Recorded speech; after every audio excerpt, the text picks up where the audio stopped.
Access History, el podcast que les habla de problemas, angustias y preguntas de la historia profesional en relación con la tecnología, los videojuegos, el mundo digital y en general la cultura pop. Como siempre estamos Elvis Rojas, @Elvis con Z Rojas. y José, @JoseGeek, LML.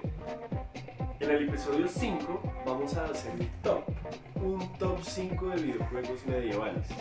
Los que nos gustan, los que nos gustaría jugar y los que no pueden faltar. Elvis tiene unos criterios para su lista, yo tengo los míos. Y como este es un episodio especial navideño, les tenemos dos Random Access Histories de la historia de Colombia con temática navideña. Así que, sin más, comencemos. Como es un top 5 de videojuegos medievales, pues me gustaría que entre los dos pudiéramos definir qué putas consideramos que es un videojuego medieval.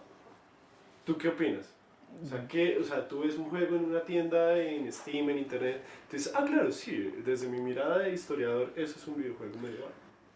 Bueno, pues yo diría que es un juego medieval no tanto en que abarque la temporalidad como del siglo V al siglo XV, o sea, que sea como el videojuego que está entre el año tal, no, pero que sí tenga algunos, por así decirlo, como un imaginario o ciertos aspectos históricos de esa época.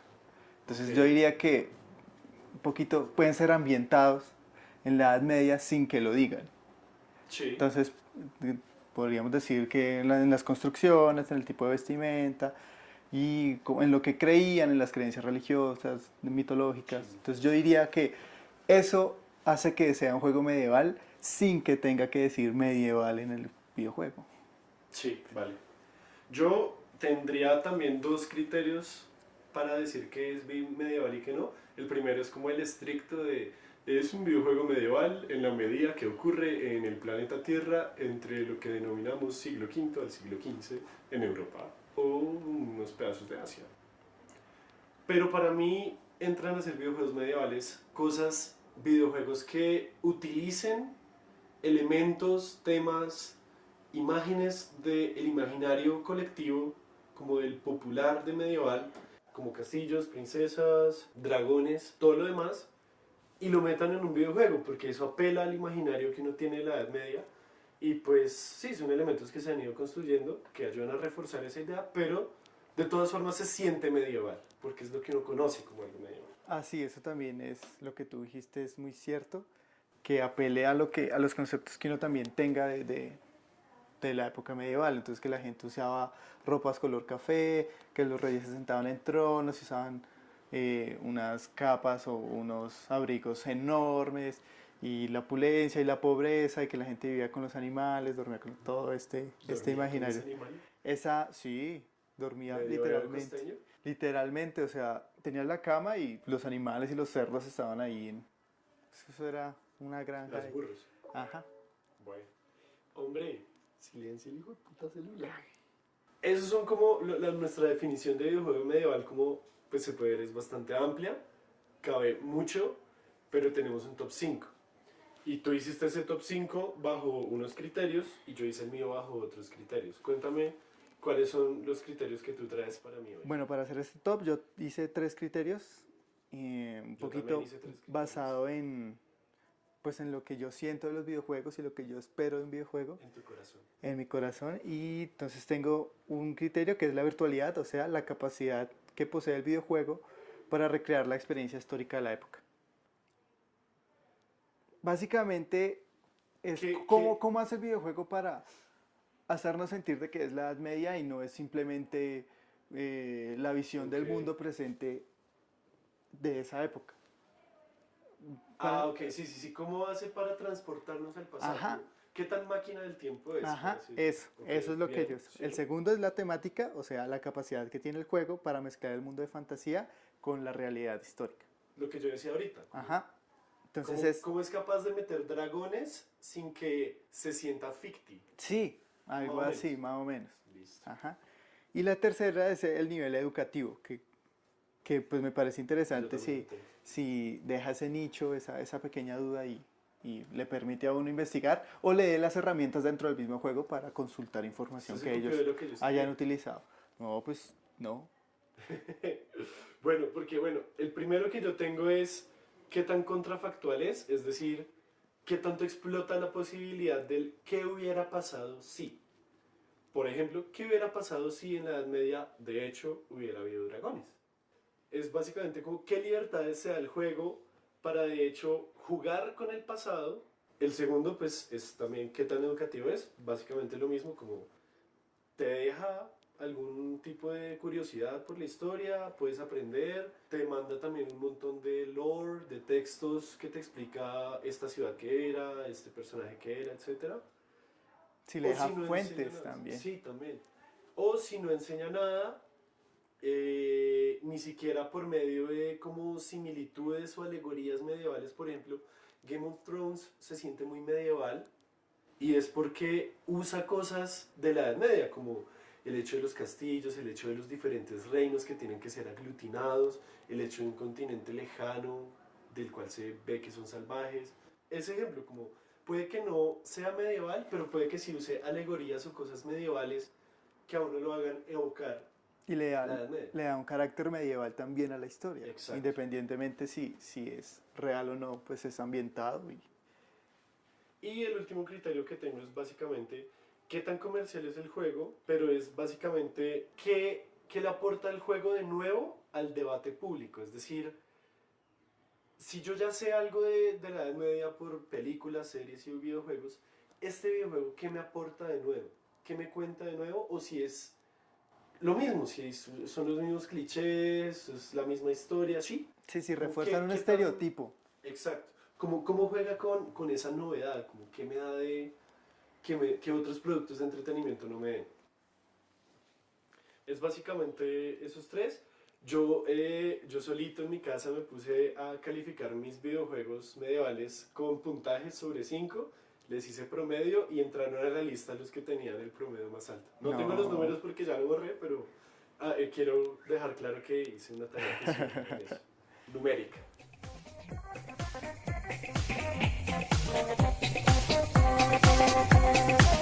Comencemos ahora sí con el top. Cuéntame cuál es tu número 5. Bueno, yo quise hacer como una especie de multiplataformas, aunque era muy complicado, Sí. pero quise hacer como que al menos hubiera un juego de cada plataforma. Ok, Entonces, ok. en mi top 5 tengo a Rival Kingdoms, que es un ¿Qué juego de es eso? acción en tercera persona en la que los jugadores encarnan a un caballero y pelean en las justas. Ok. Entonces, este es un juego desarrollado por Gameloft para las plataformas de Android y iOS. Ah, es móvil. Es móvil, entonces si quieren Wash. pueden jugar. Venga, Entonces, pero dijimos videojuegos de verdad. Sálgase. Si no, vas eso a es un videojuegos severo móviles, juego. sálgase. Yo lo jugué, es muy interesante porque obviamente cada vez que subes de nivel puedes mejorar tu armadura, el caballo, la fuerza de tu lanza, la Sí. habilidad Pues es un de... juego Es un móvil con RPG, dinámicas de juego móvil. sí, Puedes pagar para ir más es un rápido, juego por de ejemplo. batalla, RPG. Para los que no saben qué es RPG, José. Es un role-playing game, un juego de rol, básicamente. Sí, no sé cómo más explicarlo, es un Pues juego en de el que rol. tú mejoras a tu personaje cada vez que avanzas de nivel o lo especializas en lo que tú Sí, quieras. como que uno puede tomar ciertas decisiones que lo llevan por lugares diferentes. Ese es mi top 5, entonces recrea muy bien la dinámica y la experiencia de una justa, Ok. que si bien se ve uno en las películas que corren. Explica qué es una justa, Una porque justa, yo no sabía que se llamaban así. Para mí las es duelo justas, medieval. las justas son esas batallas entre caballeros donde hay como una tabla que separa Ajá. La al, de que va un caballo un y una caballo y dos lanza y un caballos y escudo. un lazo. Y entonces corren y el que se caiga del caballo pierde y el otro gana. O uno termina empalado y el O otro no, ¿no? empalado. Pero digamos, si ustedes se pelean y siguen, tienen que volver a combatir. En Así Game of Thrones sale, por ejemplo. hasta que uno caiga. Entonces es muy interesante porque lo jugué, las dinámicas son chéveres. ¿Tú qué haces? O sea, Usted, comienzas a correr y escuchas un ajá, botón para cascar. espichas un batón y hay una parte en la que tienes que como ir calculándole dónde le vas a pegar. Ah, ok. Entonces hay momentos en los que se rompe tu lanza o tú te caes porque no te pudiste defender bien o moverte. Ve, güey. Ese es bien bueno, ¿no? O sea, entonces lo puse en el top 5 porque recrea bien y tiene este ideal de honor y tú subes tu honor y tu caballerosidad y bueno, en fin. Nice. Ese es mi top 5. Bueno, mi número 5 es The Elder Scrolls V, Skyrim. Es un RPG del año 2011 para acá, todos los re-releases que quieran, desarrollado por Bethesda. Y está en todas las plataformas que existen, hasta la nevera, hasta en Alexa puedes jugar The Elder Scrolls. Skyrim es un meme, lo elegí también por el hecho de ser un meme. Y aquí es donde aplica lo que yo digo de ese imaginario medieval de los dragones, de los castillos, de las princesas, de todo eso. Skyrim no ocurre en el planeta Tierra, ocurre en Tamriel, pero Skyrim sí apela a ese imaginario medieval que todos conocen, a esos castillos, a esos dragones, a esa magia, a esa alquimia, y construye un mundo medieval, yo creo que está más bacano que el mundo real del pasado, o sea, construye un mundo más áspero que el pasado. Porque Pero, uno quiere vivir en Skyrim y uno conoce a los personajes, se relaciona con ellos, son feos, se visten feo, como tú decías ahorita. Tiene elementos medievales muy chéveres que no son los de este imaginario, sino que son elementos medievales del pasado. Como por ejemplo las facciones. Tú en Skyrim tienes a los Companions, tienes a la Hermandad Oscura, The Dark Brotherhood, al gremio de los ladrones, está la Universidad de los Bardos, la Universidad de los Magos, y esas son cosas que en la Edad Media de verdad pasaron, o sea, todo el mundo se agrupaba por gremios, y eso me parece muy bacano que en Skyrim lo recreen así. No es educativo como tal, pero sí satisface ese morbo de que como que hay algo medieval ahí, como que uno dice, ¡ay, dragones, qué chimba! Le pudo dar un espadazo a un dragón, que es lo que no se imagina de la Edad Media. bueno, en mi top 4 tengo a los Sims medieval. Esta es una Oh, expansión de Sims 3 y en el que se traen los personajes de los Sims, pero con una temática del medioevo. Entonces aquí lo interesante, lo que me parece muy interesante, a pesar de que los Sims es un simulador de vida que haya sido en la Edad Media, en sí plantea muchas cuestiones, pero la que más me gustó es lo como tú juegas. Entonces tú puedes ajá. tener los personajes como héroes y personajes como cotidianos. Entonces los héroes buscan superaventuras, tienen que ir a rescatar, mientras que los cotidianos hacen crecer tu reino, construir castillos. Entonces básicamente es una mezcla muy buena entre la realidad y ese mundo heroico y de damiselas que plantea. No, y además los Sims 3 fue un excelente, fue un pegazo. Los Sims 3 es lo máximo. Entonces hay historias de drama, romance, desamor, batallas, en fin. Entonces hay todo un mundo que no es tanto de la acción, Ajá. sino que es un poquito El mucho más simulador. el simulador. Bacano, bacano. Bueno, ¿cuál es tu top 4, Giuseppe? Número 4. Es Chivalry Medieval Warfare. Es un juego de acción multijugador del 2012 desarrollado por Thorn Banner Studios y está en PC. Me gusta mucho porque este lo jugué este año. Me gustó mucho porque es un multijugador, o sea, no hay una historia, sino que es simplemente entrar a campos de batallas a darse en la madre con todos los demás. Y se me hace bacano que son verosímiles, ¿sí? O sea, tú entras a una batalla, tú escoges, al principio tú escoges como un reino al cual como servir o al cual representar, y tú entras a la batalla sirviendo ese reino. Y las batallas son muy verosímiles en cuanto a que las mecánicas hacen que sea creíble que eso hubiera podido pasar. Entonces hay un modo de juego en el que tú tienes que empujar un ariete para llegar a una puerta, pero entonces los del otro equipo están defendiendo esa puerta, entonces ellos pueden o bajar a darte espadazos o cambiar de clase y escoger un arquero o un ballestero y darte desde arriba con eso. En tiempo real. En tiempo real, claro, es un multijugador. Y tú controlas un personaje, es en primera persona. Entonces eso hace que sea un poquito más inmersivo. También creo que puede ser en tercera persona. Me parece que ese meme de esto apela a la fantasía masculina, no sé si lo has visto, No, no, que no. es una mujer viendo un computador y dice como, por esto es que odio los videojuegos, porque apelan a la fantasía masculina. Y este juego es exactamente eso. Es apela a la fantasía masculina de darse en la puta madre con espadas, hachas, mazos y flechas. O sea, es que no se pone más medieval que eso. Como en Pulp Fiction Cuando Marcellus dice, I'm gonna get medieval on your ass, a eso es a lo que se refiere este Ok. juego. ¿Cuál es tu número 3? Bueno, mi número 3 es The Guild, la saga de Guild. Ok. Entonces, The Guild 3, que es para PC, es un juego de estrategia ambientado en el año 1400 en Europa y en el que tenemos que formar una dinastía familiar.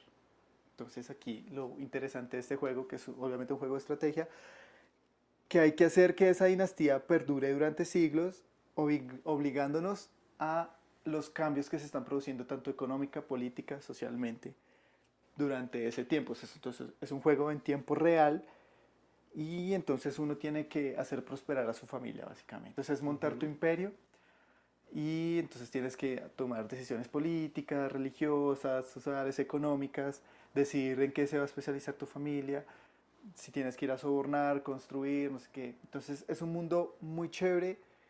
Este no lo he jugado, vi un gameplay, vi hartos gameplays y es interesante porque todo lo que tú hagas cambia el juego. Entonces si construyes en tal lado y te va bien, entonces los vecinos empiezan como a quejarse de que le fue bien, pues porque escogió el mejor lugar y usted se fue envidioso o no está vendiendo al precio adecuado. Entonces digamos que son muchas complicaciones que se generan y tú tienes que lidiar con eso, cosas que pasaban en la Edad Media. Sí, Entonces eso estaba pensando. me Como parece que, muy interesante eso en el sentido que es algo más cotidiano y que se apela a cositas muy muy pequeñas. sí, es que cuando estabas hablando de eso me acordé de cuando vimos Medieval, de que nuestro querido amado profesor Paolo nos explicaba a los comerciantes medievales como unos traquetos. Y es eso, como una gente que todo el mundo los ve raro porque como que están consiguiendo poder y dinero de formas que para ese momento eran novedosas, que eran raras. Como que pensé en esos mercaderes medievales que se ponían a construir ostentosamente las torres y eso. Pensé de una Sí, es vez, que los como que traquetos medievales. usted hace plata de un momento a otro y no como, venga, y yo que me mato el lomo aquí, no sé, man, debe estar haciendo algo sospechoso. Probablemente usura. En ese caso Exacto. sí, era la usura totalmente, no eran Sí. narcotraficantes, no existía la coca ni la droga. Entonces en este caso está realizado por Four Head Studios y son 3 juegos que vienen desde el 2008, más o menos. ¿Cuál es tu top 3? Mi top 3 es algo que probablemente a nadie le va a sorprender porque es el primer Assassin's Creed. Pues bueno, Assassin's Creed, para quienes no sepan, es un juego de acción, aventura, sigilo y mundo abierto. El primer Assassin's Creed es del año 2007, desarrollado por Bugisoft. Ah, no, Ubisoft, Montreal. Está para PC, Xbox 360 y PS3. Cuando yo lo pude jugar por primera vez fue cuando tuve mi Xbox en 2012 y me sorprendió mucho que tanto narrativamente como el gameplay, como el mundo que construyen está muy bien manejado. Es algo que Ubisoft ha logrado con todos los otros Assassin's Creed, ¿no? Como crear ese mundo inmersivo.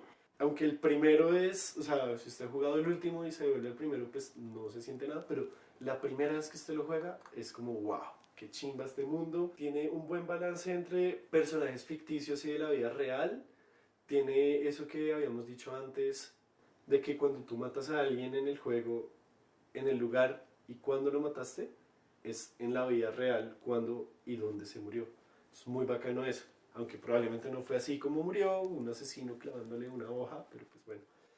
El parkour le da un toque contrafactual muy chévere, te hace preguntarte, ¿qué hubiera pasado si alguien escala esa catedral? O más recientemente las pirámides, o el templo de Atenea, lo que sea. Eso me gusta mucho. En cuanto a lo educativo, me parece que aporta mucho siempre y cuando tú tengas las ganas de aprender y de leer todo lo que el juego te da. Porque en ese entonces era como entradas de, conoce esto, que era esta catedral, que era esta ciudad. Y hay mucho texto y pues chévere leérselo todo, pero pues quien tiene el tiempo y las ganas cuando tienes un videojuego completo al lado. Y definitivamente despierta la curiosidad, el lema de los asesinos de que nada es verdad y todo está permitido, porque yo siento que así funciona un poco la historia, como que nada en la historia es 100% verdad y siempre y cuando tú tengas una buena investigación detrás, tú puedes decir lo que quieras. Todo está permitido siempre y cuando tengas una buena investigación. Le pegan a un periodo muy popular, a las templadas. ¿Qué? Le pegan un periodo muy popular como las cruzadas.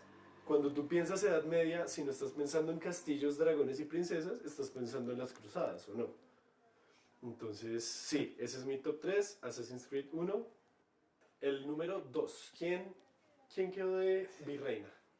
En el número 2 yo puse la saga de F-War Empires, Age of Empires. desde el uno, el 2, el 3, pues por el contenido histórico que maneja, las dinámicas, las estrategias y la parte de mitología.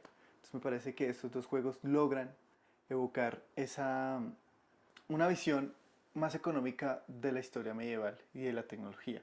En este caso, yo lo digo porque cuando jugaba me parecía muy loco y muy chévere como los requisitos que tenía que cumplir para poder pasar de una edad a otra. Entonces, no es así tan Sí, veraz. en la historia no es En la así, historia es así, pero digamos que sí se tuvieron que cumplir ciertas posibilidades, ciertos parámetros para materiales también. materiales para poder llegar a un avance tecnológico. Entonces me parece que evoca muy bien esa noción de progreso, no de progreso sino de un proceso, que hay un proceso detrás para poder llegar a cierto punto. Entonces me parece muy interesante eso. También la diversidad, que no se queda solo en Europa, sino que va a Asia, va con Gengis Khan, África, en los África DLCs. con Saladín, también hay una expansión que es el Conquer con los mayas. Entonces digamos que busca Esa diversidad. esa diversidad en la historia que es muy buena. Ya en la parte de mitología, pues cómo puede unir todos estos imaginarios de la época medieval, de esos dioses, y cómo pueden estar en un solo juego. Y igual, las mismas ¿Cómo se dinámicas, así. balancean Sí, cómo se ambos balancean. dioses? Entonces ahí me genera una pregunta que es, ¿qué tanto poder le podemos dar a un dios y cómo podemos medirlo con respecto a otros? Si bien, y esa pregunta también se va a los ejércitos de, por así decirlo, de la vida real. Entonces, ¿qué diferencia a los chinos y cómo medir su poder frente a los persas? ¿Y cuál va a ganar directamente? Obviamente en el juego tiene que haber un equilibrio, un balance, pero sería interesante cuestionarse eso, como, ¿por Sí, qué es más claro. fuerte Zeus que, no sé, Thor o Odín? Thor le gana a Zeus, por favor. No sabemos si usan el mismo trueno, Thor casi le gana a Thanos, o sea, casi. pero No, no, no, no. entonces, ¿quién ganaría entre este man Kratos. Kratos contra Thor? No sé, por eso es que se metieron al mundo nórdico ahora, ¿no? Entonces es esa cuestión como de, venga, ¿cómo le damos cantidad? Pues es por el balance interno del juego, tienen que ser balanceados y pues ya depende de la estrategia y habilidad de cada jugador, ¿no? Pero si lo Sí, sí, pasáramos sí, a claro. datos mucho más, Porque sería igual, yo interesante. siento que en cuanto a lo de los ejércitos, de quién ganaría entre tal y tal, cualquier bobo hijo de puta a usted le dice, ay no, los chinos porque tal cosa, Porque los tienen la persas porque pólvora. tal otro, sí. Pero weón, cuando usted se pone a pensar eso históricamente, cualquier cosa puede pasar en la historia, o sea, nosotros somos el resultado de muchas posibilidades de las cuales solamente fue una, ¿sí? Algo así como el efecto mariposa. Ujú. Entonces, son condiciones de probabilidad, son condiciones materiales, puede haber pasado cualquier cosa, pero no pasó, y eso es lo importante, saber eso. Ese es tu número 2. Ese es mi número 2. Número 2. Mi número 2 es el único de la lista que no he jugado, pero es el que me genera más hype, y es Kingdom Come Deliverance. Es un juego de rol de mundo abierto de este año, desarrollado por Warhorse Studios. Está para PC, para Xbox One y para PlayStation. Nada, es un juego que, por lo que he visto, todo el gameplay que he visto, los trailers y eso, es un juego que cuenta muy bien una historia que perfectamente hubiera podido pasar en el pasado. O sea, es Sí, el hijo de un herrero que va subiendo, se va haciendo su nombre. va escalando. Eso perfectamente hubiera podido pasar, es muy verosímil. Las mecánicas del juego se ven divertidas y están integradas a la narrativa histórica. Es decir, por ejemplo, si usted se emborracha, usted gana ciertas ventajas, pero pierde otras cosas. Sí. Eso se me hace muy bacán, como que las mecánicas tienen sentido históricamente. Y hubo unas que arreglaron, por ejemplo, había una que tú no podías guardar el juego si no hacías una acción específica en el juego. como que eso lo fueron arreglando porque pues ya eso se tiraba la diversión, como que me tengo que dar 3 horas más jugando porque no pude grabar la partida. Entonces lograron integrarlas y que no fuera tan aburrido. Yo quiero agregar que ese es mi top uno, ese juego, Oh, spoiler alert. Spoiler porque... alert mío, mi top uno ya lo dijeron. En esta, Elvis ya mencionó mi Y, top uno. y me parece interesante en el sentido de que lo que tú Sí, no, decías, dime sí, tú por ya, qué ya lo tienes en empezamos a el hablar. uno. Yo lo tengo en el uno porque es mucho más cotidiano que cualquiera de todos estos juegos que he visto. Sí, Entonces, haga de cuenta que puede ser una relación un poquito complicada, pero haga de cuenta que es como un Grand Theft Auto 5, pero en la época medieval, con sí. mucha más interacción en el mundo. Si bien podríamos decir que un simulador de la vida en este momento es Grand Theft Auto 5, bueno, pues una vida en Los Ángeles, ese puede ser un simulador muy bien logrado de la Edad Media, mucho más Sí, cotidiano. Entonces, ¿qué complicaciones tiene tomar? De que si le pegas con alguien, el sistema de la combate, la reputación, el combate, sí, reputación, es que es muy, o sea, tiene muchas mecánicas que lo hacen ser muy inmersivo. La narrativa al parecer es muy buena porque tiene muy buenas reseñas en los cuanto a eso. viajes de una ciudad a otra. No es que tú puedas aparecer de una ciudad escuchando solo botón, sino que tienes que coger tus Sí, o sea, el provisiones, viaje subirte al rápido no es caballo sencillo. y después estar pendiente de que no te vayan a robar. Hay gente que criticó mucho eso, A mí me parece que está bien, pero está bien, sí. A mí me gusta esa mecánica. porque da una noción que ningún juego ha dado hasta el momento, que es la noción de tiempo y espacio.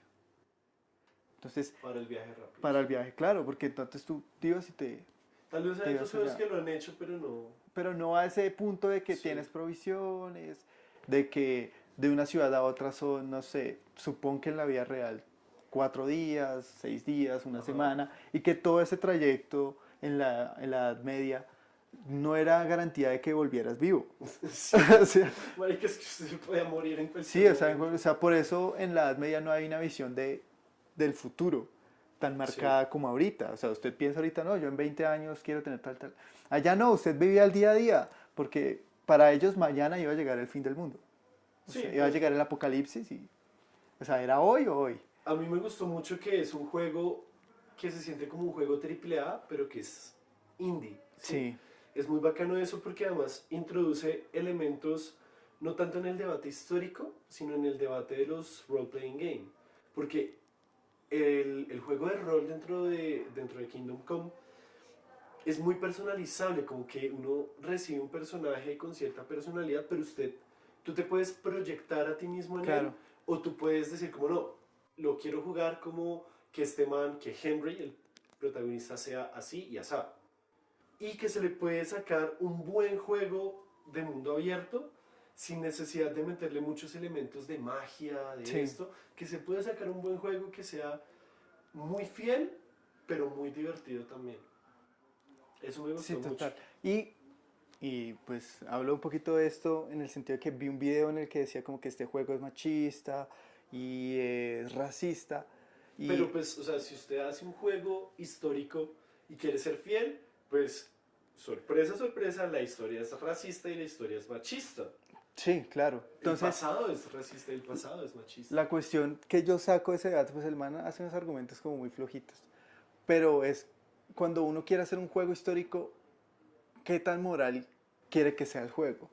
Sí, claro. Porque digamos, si alguien, si bien por ejemplo en el Empires, tú vas a hacer un juego con los mayas, pues tendrías que uno de los procesos para la evolución o el aprendizaje de una nueva forma es tener que asesinar o sacrificar a alguien.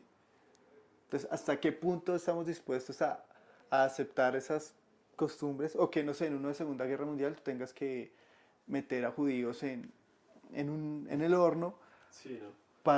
pues, para conseguir, no sé, un Hay recurso. temas que son más sensibles que Claro, otros, por obviamente, supuesto. pero pues hacen parte de una realidad histórica que pasó y que, Y eso también aplica a la seriedad del investigador. O sea, yo no voy a dejar de investigar el holocausto solamente porque es un tema sensible. No, hay que tratarlo y hay que hablar de eso.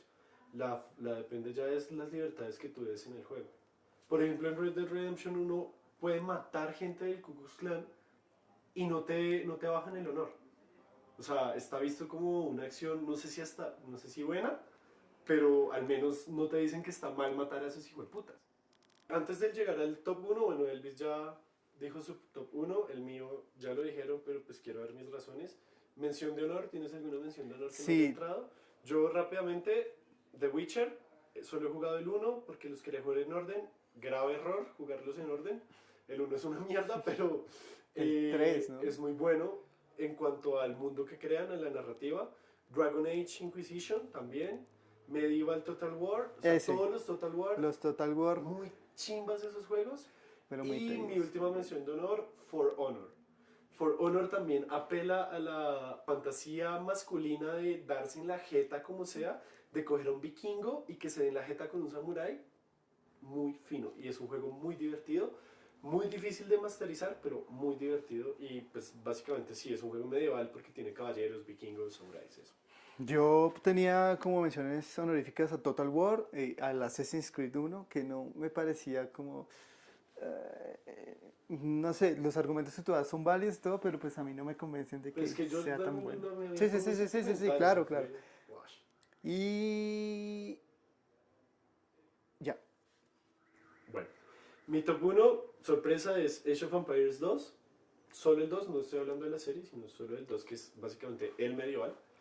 No dijimos una ficha técnica, es un juego de estrategia en tiempo real, originalmente de 1999. La versión HD, que es la que yo tengo, es del 2013, desarrollado por Ensemble Studios, originalmente para PC y PS2. Y nada, o sea, lo mismo que tú dijiste, básicamente, se dan muchas libertades, pero libertades suficientes con lo que pudo haber pasado, más allá del carro azul, del Cobra. Ah, sí.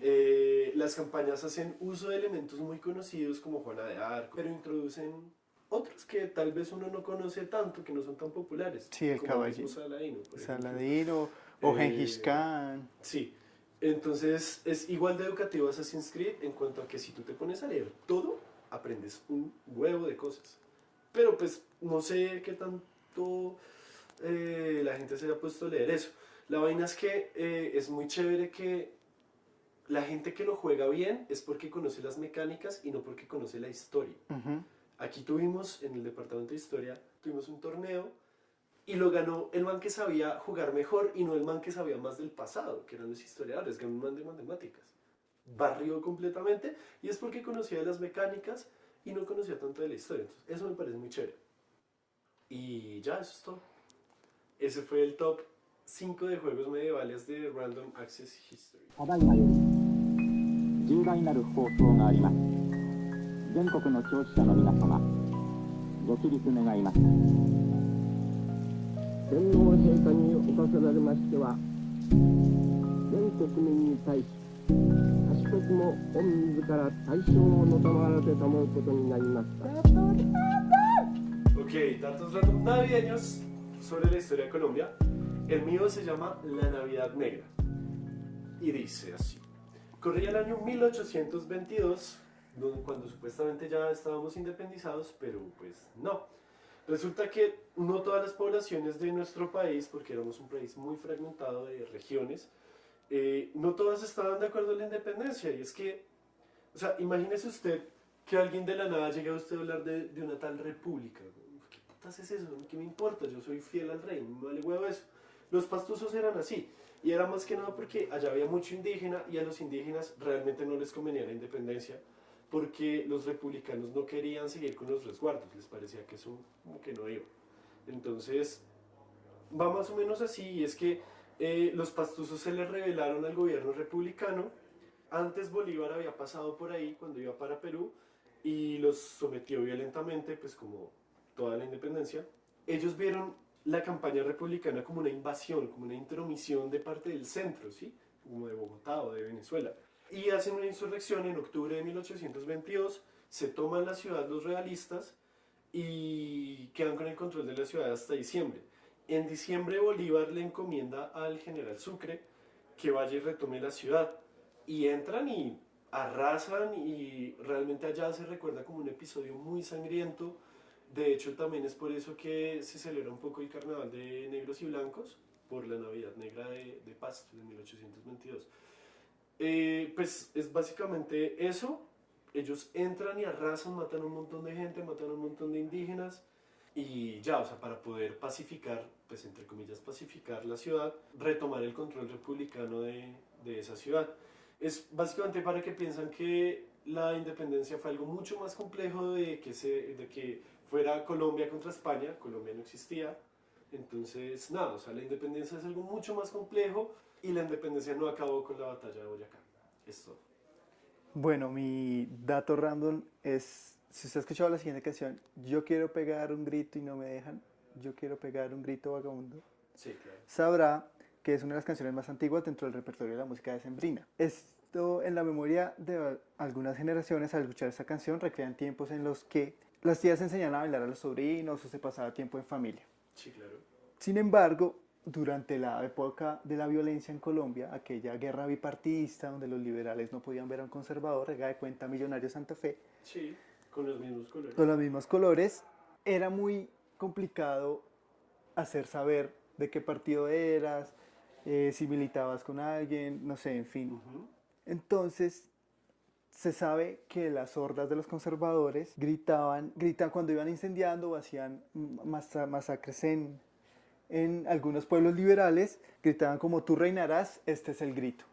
Entonces un liberal como Guillermo Buitrago, que es el autor de esta Sí. canción decembrina, ¿Buitraguito? no, es diferente Buitrago a Buitraguito. ¿En serio? Sí, Ese es el dato raro. ese es el Eso, dato. perdón, Gracias.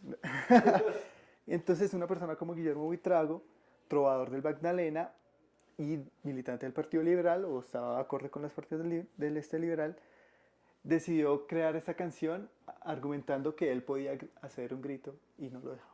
Y que él estaba muy triste, básicamente dice la canción que está muy triste porque no lo dejan expresarse como él debe. Ujú. Después de la muerte de Jorge Eliezer Gaitán, en el mandato de Mariano Ospina Pérez, y con la controversia de la muerte y que la Sí, gente se la tomó, violencia. sí, la gente se tomó las radios, esta canción fue censurada porque, por así decirlo, incitaba a la sublevación de los liberales. Entonces, haga de cuenta que como la Marsellesa era un himno, de rebeldía, un himno de pues. rebeldía. Entonces, esta canción que es muy bonita El en hit diciembre, el decembrino, hit decembrino censurado de los 40 y cañonazos, fue censurado, y esto demuestra que la censura no, o sea, no es de ahorita o de hace unos años, sino que ha venido Sí, sí, de siempre. desde siempre, desde los papas en la Claro. Edad Media. Entonces, ese es mi dato random, si no lo sabían.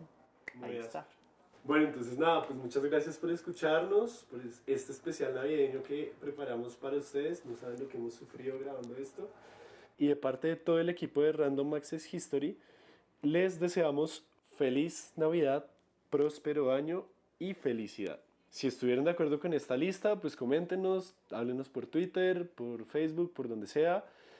Cuéntenos cuáles son sus videojuegos medievales favoritos en los comentarios o en el Twitter @podcastrah de Random Access History. Recuerden que nos encontramos en Spotify, SoundCloud, YouTube, Apple Podcast, Google Podcast y todas las aplicaciones de podcast que puedan usar y abusar. Especial agradecimiento a Sergio Tobar por la musicalización, a Andrés Ramírez por la producción de sonido y de nuevo, gracias y se despiden como siempre. ¿Quién les habla? Elvis, @Elvis con Z Rojas. Y José Nicolás Jaramillo, @José Guido, LML.